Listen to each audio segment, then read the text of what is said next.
নীলাঞ্জনের সঙ্গে যখন আমার প্রথম আমরা ডেটে যাই, কফি ডেটে, আমার ওকে দেখে একদম ভালো লাগেনি, একদম। আমি ওকে গাড়িতে উঠেই মনে মনে ভেবেছিলাম no, not this one. But তারপরে যত সময় এগোতে শুরু করেছে তত আমার মনে হয়েছে যে এরকম একটা মানুষ, যে আমার কমপ্লিটলি অপোজিট একটা মানুষ, অথচ ভাবনা চিন্তার জায়গাগুলো আমাদের এক।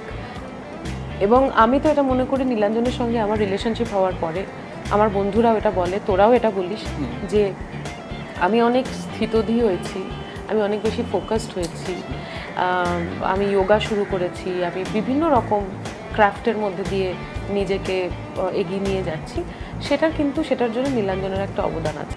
সাস্টেন করতে গেলে সম্পর্ককে দুজনকে কমপ্লিমেন্ট করতে লাগে, সম্মান করতে লাগে এবং ভালোবাসতে লাগে। তো সেটা আমি ওর কাছ থেকে পেয়েছি বলেই এই সিদ্ধান্তটা। ইমনের কথা মতো কিন্তু behind every successful woman there is a man also. Yes, there is two men. মানে ওকে, এক তো আমার বাবাই এবং নীলাঞ্জন।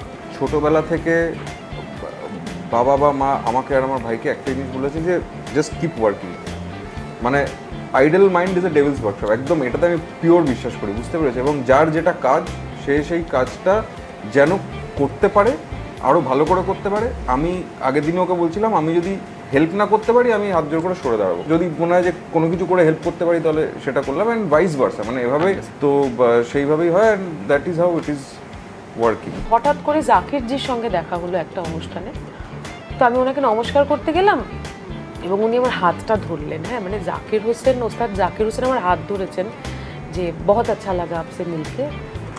এইটা আমি কাকে বলবো, কিচ্ছু না মনে করে, আমার কি মনে হলো, আমি নীলাঞ্জনকে ফোন করে ফেললাম। তবে দেখো, সিক্রেট কিপার তো শূন্যর দিকে রাখতে হবে, মানে বাজে কথা তো কিচ্ছু রাখবে না, নো সিক্রেটস। আমায় কেউ বললে, ধর তুই আমায় বললি এটা নীলাঞ্জনকে বলো না, আমি ওর সামনে এসেই বলবো শোনো না, মানে বলতে চাইছি না কিন্তু কে যেন আমাকে দিয়ে বলিয়ে দিচ্ছে।